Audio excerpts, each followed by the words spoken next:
to Nudes Reading Journey. Jadi aku mau bikin reading update selanjutnya. Setelah yang kemarin itu aku upload video yang aku review novel Your Name sama Almond. Kan di akhir video aku ngomong kalau aku sedang proses baca novel yang judulnya Pegunungan Tinggi Portugal karya Yann Martel yang aku pinjam di Ipusnas.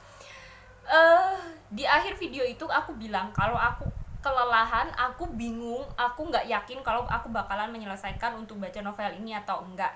Tapi aku adalah seseorang yang keras kepala, yang meskipun aku ngerti nggak ngerti atau suka nggak suka, aku bakalan berusaha keras untuk menyelesaikan membaca suatu buku. Termasuk yang ini, yang Pegunungan Tinggi Portugal. Ini novel tebelnya itu sekitar 400-an lebih halaman, jadi lumayan tebel. Apalagi kalau aku nggak terlalu suka nggak terlalu nyantol sama ceritanya, ini lumayan ini sangat melelahkan bagiku. Novel ini udah aku pinjem di Ipusnas itu sebanyak 4 kali kalau nggak salah, 4 periode. Jadi sekali periode kan 5 hari, berarti ini udah lumayan 20 harian, bahkan mungkin hampir sebulan aku baca novel ini dan belum selesai. Sejauh ini sampai sekarang aku baca novel ini udah sekitar 2/3-nya, mungkin sampai halaman ke 300, hampir 300, 200-an akhir lah. Dan itu aku ngerasa tetap tidak terlalu mudeng sama ceritanya. Jadi pada awalnya, ini aku ceritain kenapa aku bisa pinjam novel ini. Pada awalnya aku kan buka-buka Ipusnas, terus habis itu aku nemu novelnya Yann Martel yang judulnya Life of Pi. Life of Pi, yang kayaknya itu lumayan terkenal gitu loh. Aku udah sering dengar, tapi sebenarnya aku sama sekali nggak tahu ceritanya itu tentang apa. Terus habis itu karena aku kepo biasa, akhirnya aku search nama penulisnya Yann Martel ini. Terus aku nemu beberapa di Pusnas, kayaknya ada 3 kalau nggak salah, termasuk Life of Pi. Terus habis itu kan aku pinjam semuanya. Terus aku buka Pegunungan Tinggi Portugal ini dulu, ya ngacak aja sih. Terus habis itu aku ngeliat di daftar isinya itu ada 3 bab. 3 bab itu judulnya Tanpa Rumah, Menuju Rumah, dan Rumah. Ini kayak sesuatu yang membuatku tertarik gitu loh, kayak apakah ini menceritakan tentang pencarian rumah ternyaman, atau rumah itu bukan rumah hanya bangunan, tapi mungkin seseorang, atau mungkin suatu tempat, atau mungkin suatu keadaan yang membuat dia itu merasa nyaman seperti di rumah. Pikirku seperti itu, karena aku emang nggak baca blurnya, juga nggak baca reviewnya di Goodreads. Di Pusnas itu nggak ada reviewnya BTW. Terus akhirnya ya udah, aku mulai baca itu aja. Aku pikir nanti kapan-kapan aku bakal baca Life of Pi-nya, kapan-kapan aja. Terus habis itu ketika aku mulai baca di halaman pertama, di bab pertama itu,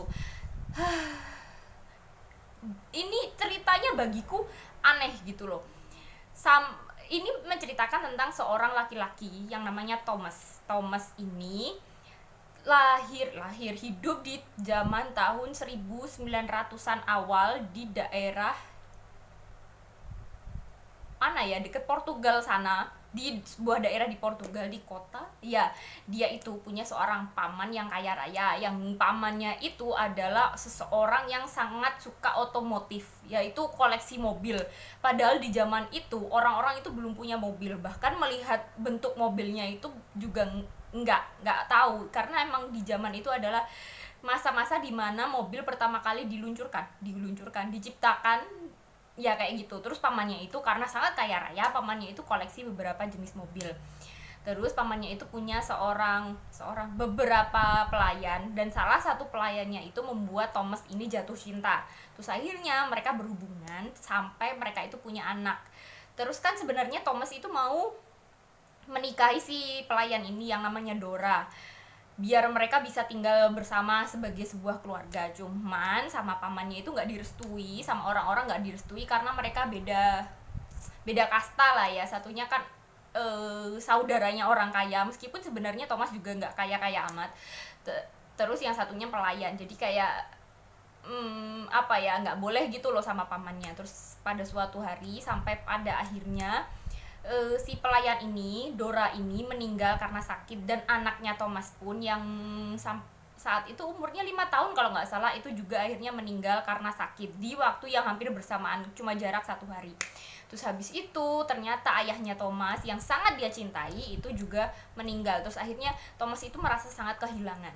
Setelah merasa sangat kehilangan itu, Thomas itu entah kenapa dia itu punya kebiasaan baru, kebiasaan yang bagi orang itu aneh dan bagiku itu nggak masuk akal hubungannya apa gitu loh sama kehilangan. Dia itu kalau jalan itu mundur, kalau orang lain kan jalannya maju, dia itu mundur, bukan karena apa-apa, bukan karena kakinya cacat atau gimana, enggak, tapi itu muncul setelah dia merasa kehilangan. Aku juga nggak mudeng-mudeng amat kenapa bisa seperti itu, maunya apa, karena emang ceritanya juga nggak dijelaskan kenapa. Terus habis itu dia itu menemukan, dia kan kerja di bagian staf museum, terus dia itu menemukan sebuah catatan kayak buku catatan dari seorang pastor, yang pastor itu hidup di zaman tahun 1600-an, yang dia itu bekerja untuk membaptis para budak Afrika yang dipekerjakan di Brazil kalau nggak salah. Terus si pastor ini menulis catatan itu di akhir-akhir masa hidupnya. Si pastor ini menulis bahwa dia itu sedang membuat sebuah karya seni Kristen yang sangat luar biasa indah. Terus akhirnya entah kenapa Thomas ini punya ide dan obsesi untuk mencari di mana keberadaan si benda pusaka si benda karya seni si pastor ini. Terus akhirnya dia bilang ke pamannya dia mau pinjam mobil untuk mencari keberadaan di mana si benda ini. Dan dia yakin setelah dia melakukan sebuah penelitian pribadi, dia yakin bahwa benda ini adalah semacam salib yang sangat indah yang ditempatkan di sebuah gereja yang ada di pegunungan Portugal, kayak gitu. Makanya kan judulnya Pegunungan Tinggi Portugal. Terus habis itu dia minjem mobil pamannya. Padahal sebenarnya si Thomas ini semacam dia itu sangat tidak tertarik sama otomotif, sangat tidak tertarik sama penemuan baru ini, yaitu mobil. Terus tapi karena dia merasa butuh untuk ke tempat itu secara cepat, akhirnya dia meminjam mobil pamannya. Pada awalnya kan diajari sama pamannya secara singkat, bener-bener singkat, kayak gak ada 1 hari. Terus habis itu Thomas udah dilepas sendiri, disuruh untuk mengendarai mobilnya sendiri, dan dibekali sama kayak buku petunjuk gitu loh, buku petunjuk gimana caranya merawat mobil, gimana caranya mengendarai mobil kayak gitu. Dan ini ceritanya, sepanjang cerita kebanyakan entah itu 70%-nya kalau aku nggak salah hitung dan nggak salah memperkirakan, itu menceritakan tentang bagaimana caranya mengoperasikan mobil, bagaimana Thomas itu kesulitan untuk memahami bagaimana caranya menyetir mobil, mengendarai mobil, ganti ban, menyalakan mobil, dan sejenis kayak gitu. Dan itu aku ngerasain cerita nggak penting banget gitu loh. Terus ya itu sering banget. Terus tiba-tiba di jalan ada dia mogok lah, bannya kempes lah, terus diliatin orang-orang lah. Itu aku bosen banget gitu loh. Kenapa sih harus dijelaskan bagaimana caranya merawat mobil dan mengendarai mobil, dan itu sepanjang itu hampir 200 sekitar 150-170-an halaman. Ya udah isinya tentang perkara Thomas itu yang tidak mengerti mobil. Terus untuk tujuan utamanya Thomas untuk mencari benda pusaka itu, pada akhirnya emang bisa dia temukan. Tapi setelah dia temukan itu kayak ya udah, endingnya setelah dia menemukan dia ternyata kecewa.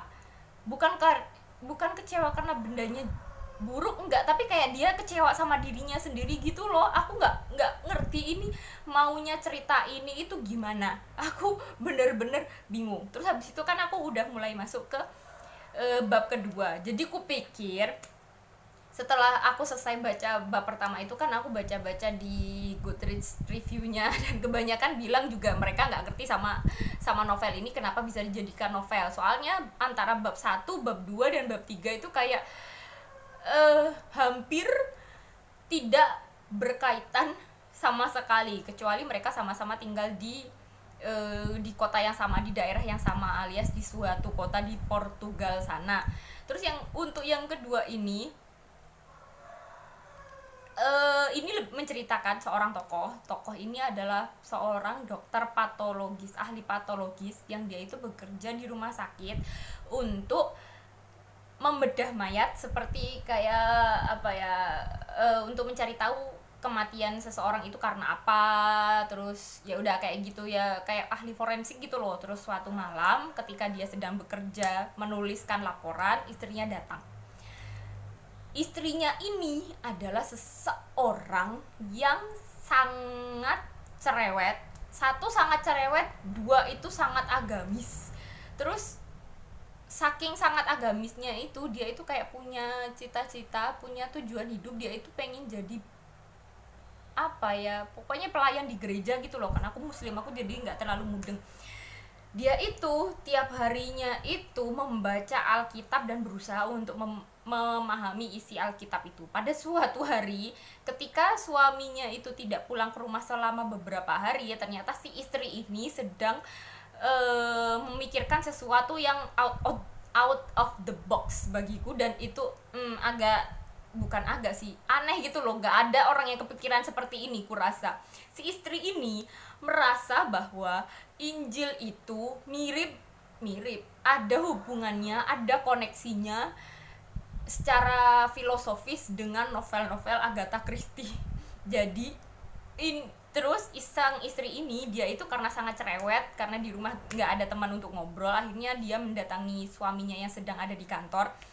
Terus dia itu di sana menceritakan sebuah penemuan filosofis yang menghubungkan antara Injil dengan novel-novel Agatha Christie. Dan itu sepanjang hampir satu bab, aku belum selesai BTW, hampir satu bab itu dia berusaha mengulas dan menyamakan, mempadankan antara kisah-kisah di Injil yang pada intinya dia itu menceritakan mengambil sebuah kisah kematian Yesus yang dibunuh sama orang-orang, itu dihubungkan dengan kisah-kisah Agatha Christie yang kebanyakan itu menceritakan tentang sebuah pembunuhan. Jadi si korban dari pembunuhan di novel-novel Agatha Christie itu adalah semacam Yesus, seperti Yesus kayak gitu sih. Aku jadi gak mudeng banget. Aku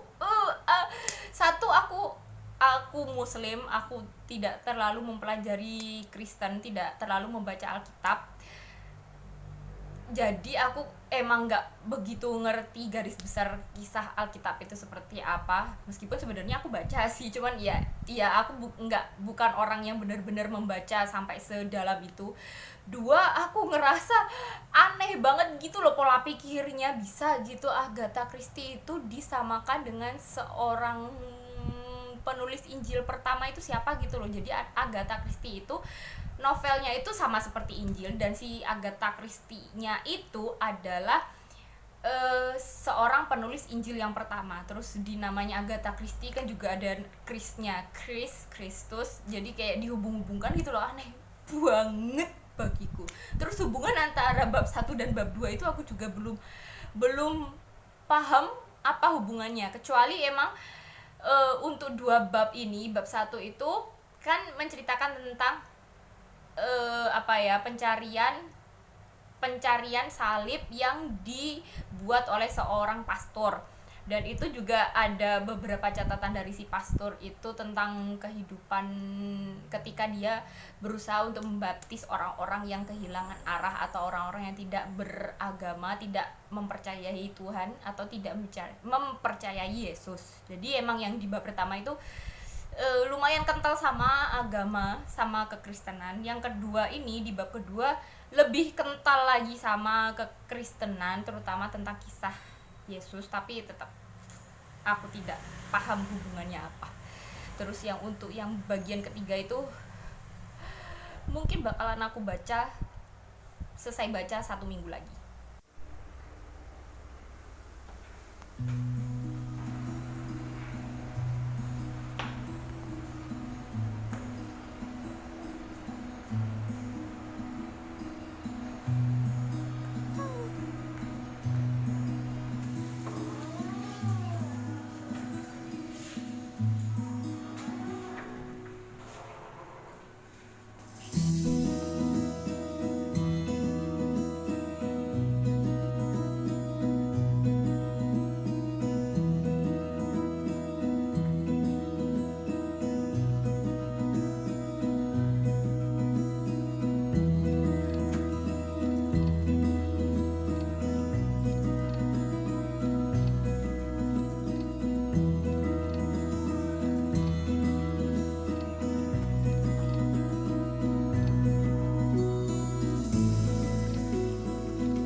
semalam itu aku udah ngelanjutin untuk baca novel Pegunungan Tinggi Portugal.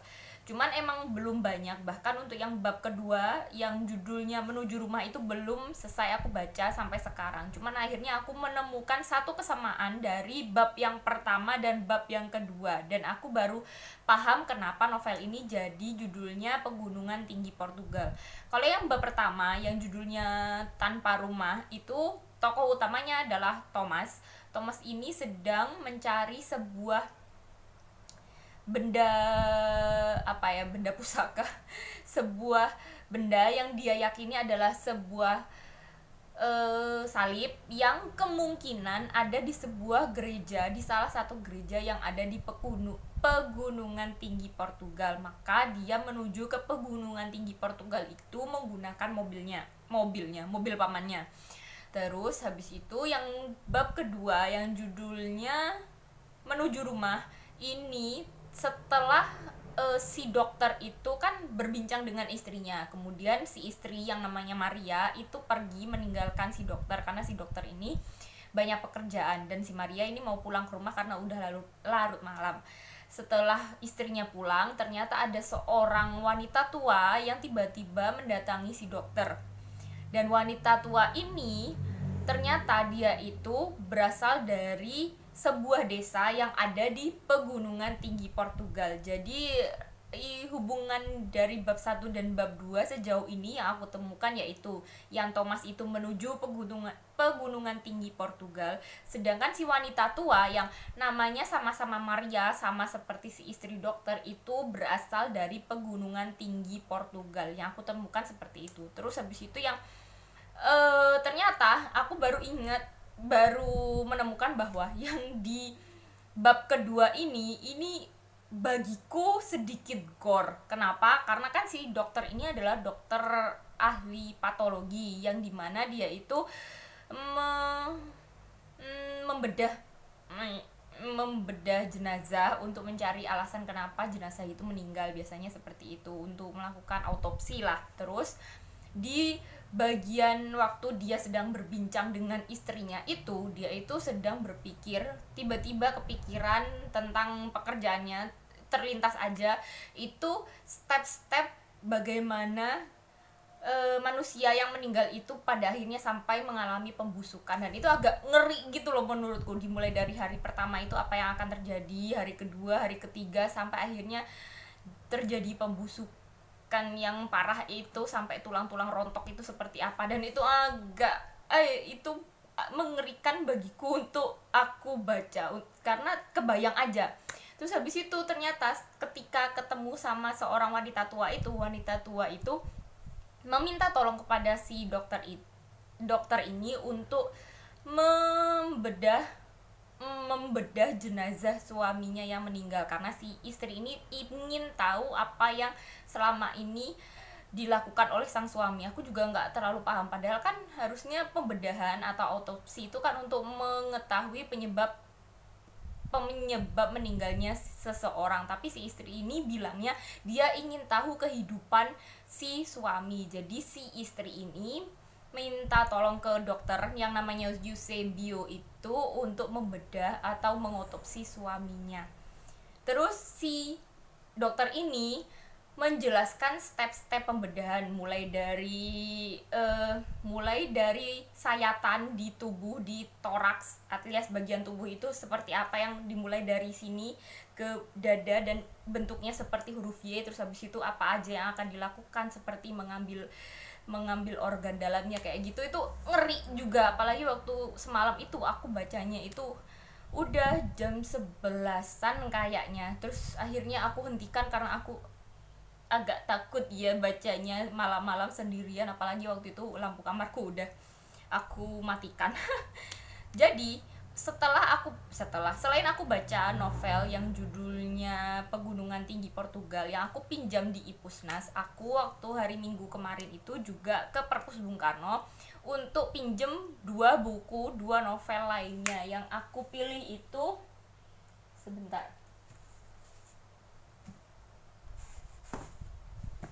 dua novel ini. Yang pertama itu judulnya Christ in the Diesel.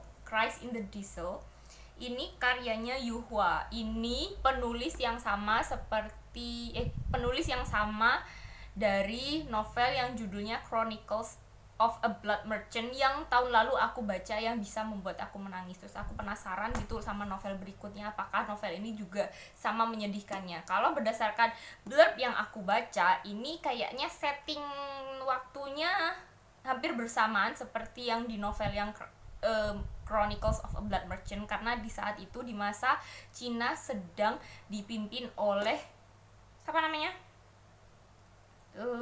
ketua Mao Zedong, ya itulah. Di sini ini juga terjadi di masa yang sama. Terus tokoh utamanya itu adalah seorang anak kecil yang dia itu kayak tidak dianggap sama orang tuanya karena orang tuanya punya banyak anak, kayak gitu sih sejauh ini. Soalnya aku belum baca karena aku masih berusaha untuk menyelesaikan novel yang judulnya Pegunungan Tinggi Portugal, karena itu bagiku agak susah kalau aku selingi sama buku lainnya karena aku takut lupa. Terus habis itu novel kedua yang aku pinjam kemarin itu 100 tahun setelah aku mati. Ini aku penasaran karena aku jarang banget sebenarnya baca novel horor. Aku lebih suka novel misteri. Cuman ini bagiku kayak tebel ya. Ini novel horor seperti apa yang ceritanya setebal ini. Terus entah kenapa bagiku ini sebenarnya aku udah berkali-kali ngelihat novel ini dan beberapa kali kepikiran untuk minjem, cuman baru kali ini akhirnya aku memutuskan untuk pinjam. Terus aku baca ini itu sebenarnya baru sampai mungkin sehalaman 2 halaman awal, belum baca banyak, tapi kayaknya lumayan menarik, menceritakan tentang seorang tokoh yang dia itu anak laki-laki, enggak sih, dimulai dari kisah ketika dia masih jadi anak-anak dan waktu itu dia itu baru kali pertama bertemu dengan sosok astral yang ternyata namanya Sari kalau nggak salah, anak cewek umur 5 tahun yang dia itu meninggalnya 100 tahun yang lalu sekitar itu. Kayak gitu aja sih sejauh ini. Kayaknya aku bakalan baca ini dulu, menyelesaikan ini dulu setelah aku baca yang punyanya Yann Martel itu. Kenapa? Karena novel ini nggak ada di Ipusnas. Jadi aku berencana untuk menyelesaikan ini dulu, takutnya kalau aku kehabisan waktu. Kalau yang untuk novel yang satu ini ada di Ipusnas, aku juga udah pinjem tapi belum aku baca. Aku rencananya baca setelah ini. Kalau mungkin waktuku untuk pinjam di Perpus Bung Karno udah habis, tidaknya aku masih ada cadangan di Ipusnas yang aku bisa pinjam kapan aja. Setelah lebih dari 20 hari aku baca novel yang judulnya Pegunungan Tinggi Portugal itu, pada akhirnya aku selesai beberapa hari yang lalu. Cuman aku gak bikin video update-nya karena emang aku ada urusan ini dan itu, keluar kota juga. Akhirnya aku baru bisa bikin videonya sekarang. Ini mungkin seminggu setelah aku selesai baca Pegunungan Tinggi Portugal. Jadi di video yang sebelumnya kan aku bilang aku bingung sebenarnya ini kenapa dijadikan satu novel. Karena bagiku di bab pertama dan bab kedua ini bisa dibilang cerita yang berbeda, cerita yang terpisah gitu, meskipun ada hubungan satu dengan lainnya. Kalau di bab pertama itu menceritakan tentang Thomas yang melakukan perjalanan ke Pegunungan Tinggi Portugal, terus dia akhirnya menemukan apa yang dia cari di sebuah desa namanya Tuizelo. Di bab kedua itu ada seorang nenek, seorang wanita tua yang berasal dari Tuizelo, kemudian dia ke kota, turun gunung terus ke kota menemui seorang dokter ahli patologi untuk meminta si dokter untuk mengautopsi jenazah suaminya. Dan itu aku udah bilang sih di video yang lalu kalau hubungan di antara keduanya itu emang karena satu menuju Tuizelo, sedangkan yang satunya adalah berasal dari Tuizelo. Terus karena aku belum selesai baca bab kedua ini, waktu itu aku belum tahu hubungan di antara keduanya apa. Ya aku menemukannya hanya bahwa mereka pernah ada di Tuizelo lah, entah menuju entah dari. Cuman ternyata di akhir cerita di bab kedua, kan di bab pertama itu Thomas melakukan perjalanan di tahun 1900-an awal. Terus kemudian yang di bab kedua ini terjadi di tahun 1930, jadi sekitar 30 tahunan setelah bab pertama. Ternyata aku baru menemukan bahwa di bab pertama itu Thomas itu bertemu dengan orang-orang di Tuizelo, bertemu dengan beberapa orang lah ceritanya. Terus ternyata Di bab kedua ini aku baru mengetahui bahwa orang-orang yang ditemui Thomas di Twizello itu adalah keluarga si nenek, entah itu anak, suami, dan si nenek itu sendiri, bahkan sama saudaranya juga kalau nggak salah. Yang aku temukan seperti itu. Cuman untuk hubungan ceritanya, untuk tujuan cerita dari bab 1 dan bab 2 ini kayak aku masih tetap tidak tahu apa yang menyebabkan cerita ini menjadi satu kesatuan, menjadi satu novel. Karena bagiku sebenarnya selain tokoh-tokohnya pernah bertemu, sebenarnya ceritanya nggak terlalu berhubungan gitu loh menurutku. Terus kemudian di bab ketiga ini terjadi di tahun 1980-an atau 90-an. Jadi ini lumayan jauh dari bab 1 dan bab 2. Terjadi tokohnya adalah seorang politikus, seorang anggota parlemen di Kanada, dan dia itu kehilangan istrinya. Oh ya, yang sama-sama aku rasakan di bab 1, bab 2 dan bab ketiga ini adalah semua tokohnya ini mengalami kehilangan orang-orang yang dia cintai. Oh ya, lanjut ke bab ketiga. Bab ketiga ini seorang politikus ini kehilangan istri tercinta. Terus karena kehilangan istri tercinta ini, dia pada suatu hari melakukan perjalanan terus bertemu dengan seekor simpanse yang membuat dia itu kayak jatuh cinta. Bukan jatuh cinta yang kayak jatuh cinta antara laki-laki dan perempuan, enggak, cuman dia kayak punya koneksi dengan si simpanse ini. Terus karena dia ingin merawat simpanse itu, dia punya ide bahwa karena simpanse ini tidak cocok tinggal di Kanada, dia memutuskan untuk pulang kampung ke Portugal, tepatnya di sebuah desa yang namanya Twizello. Jadi ini sama-sama terjadi di Twizello. Nah, si politikus ini pada akhirnya mengajak si simpanse ini untuk tinggal di Twizello karena kayaknya cuacanya lebih cocok untuk seekor simpanse. Terus di Twizello inilah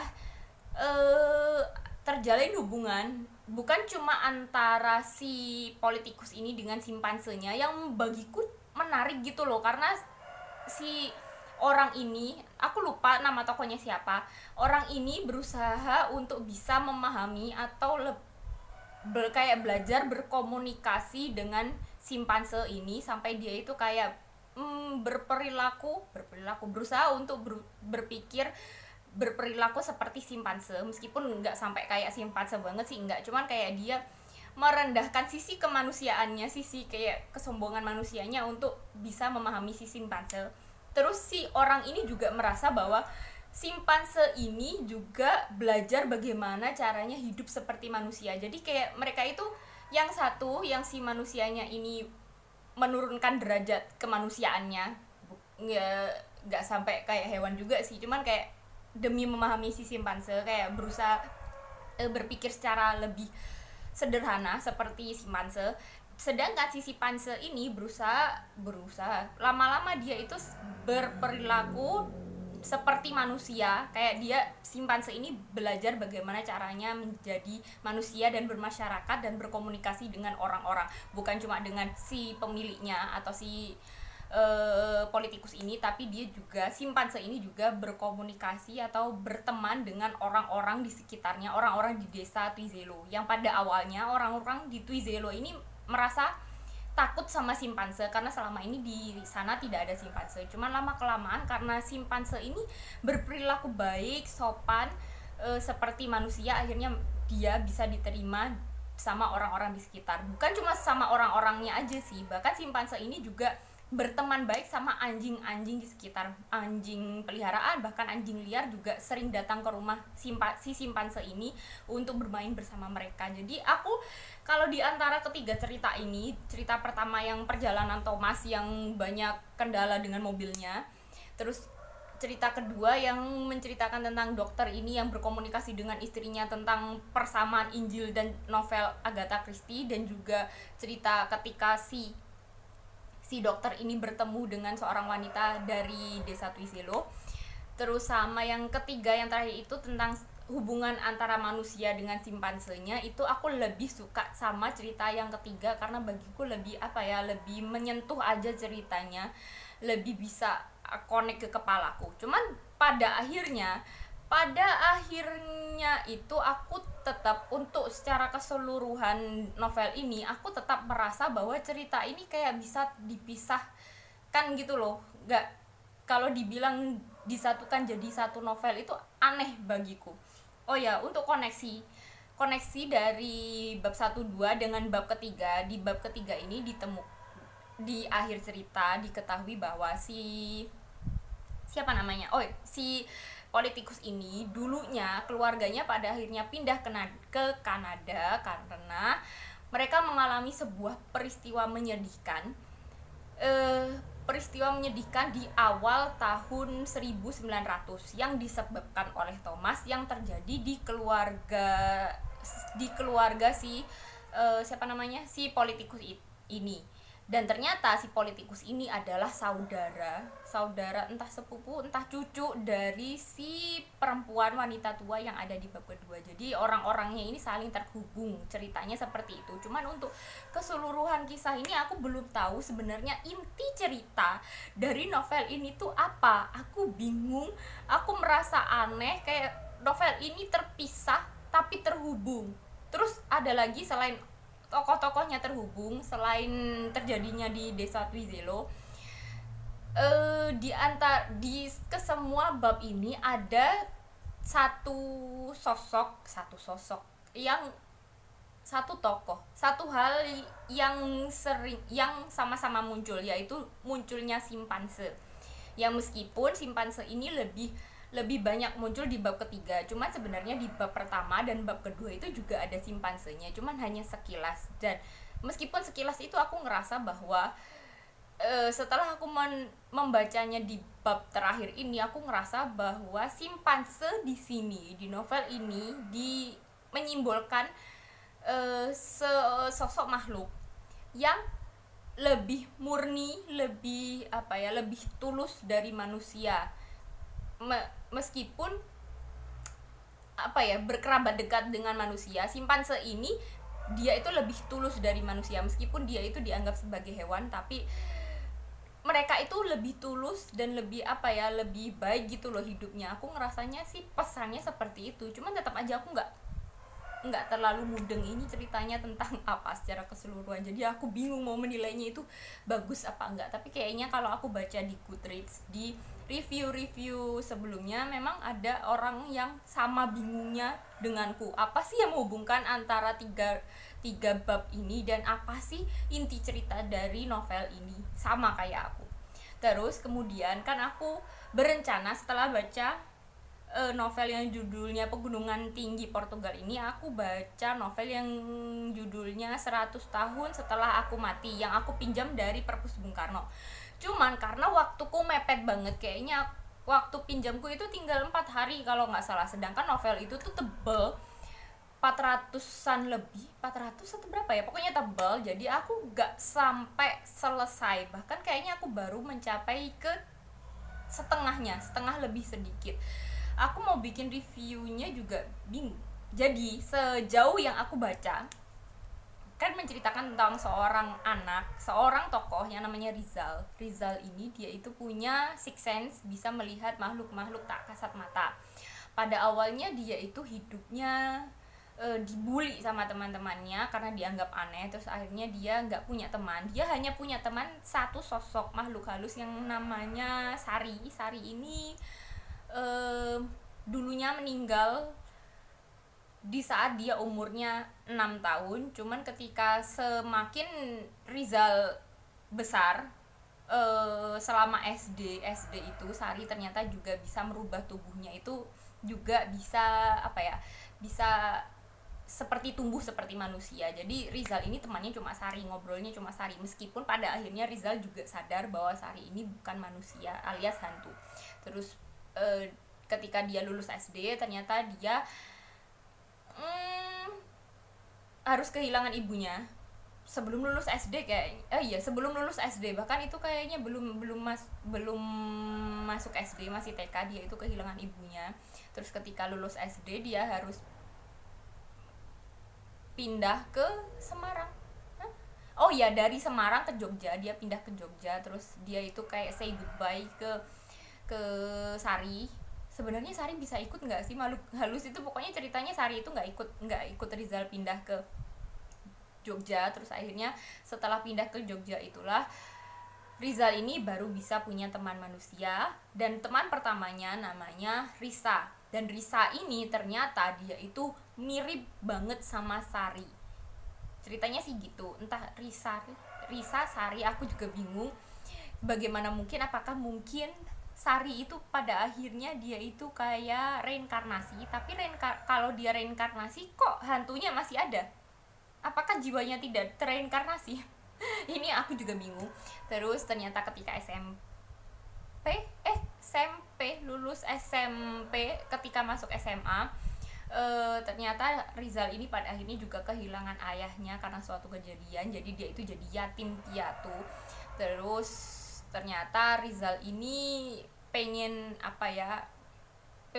yakin bahwa dirinya bisa hidup sendiri, karena dia punya orang-orang yang baik di sekitarnya, termasuk Risa teman dari SMP-nya itu ternyata sampai SMA juga jadi temannya, dan mereka itu ternyata jatuh cinta. Terus ceritanya sampai Rizal ini lulus SMA sampai dia bisa kuliah di luar negeri, di Australia, jurusan kedokteran. Sampai situ sih ceritanya, baru sampai situ. Untuk setengah ke belakangnya aku belum tahu ceritanya kayak apa, karena kok kayaknya ini ceritanya panjang banget gitu loh, menceritakan tentang kisah hidup Rizal yang lumayan melelahkan bagiku karena terlalu detail, terlalu panjang. Iya nggak sih? Aku nggak terlalu suka ternyata novel ini, tapi aku pengen menyelesaikan aja sih. Nanti mungkin setelah lebaran kalau aku ada waktu, aku bakalan pinjam lagi dan berusaha untuk menyelesaikan novel ini. Untuk novel yang judulnya yang dari Yuhua itu aku belum baca sama sekali. Cuman malah setelah aku kembalikan novel itu ke perpus, aku nggak berusaha untuk membaca novel Yuhua yang aku pinjam dari Pusnas. Aku malah pinjam novel lain. Yang mana ya? Aku taruh mana? Yang dua ini tipis-tipis sih, yang aku bakalan review di video berikutnya, insyaallah. Udah, sekian dariku. Terima kasih udah nonton. Semoga kalian suka, semoga kalian tertarik untuk membaca. See you next time. Goodbye.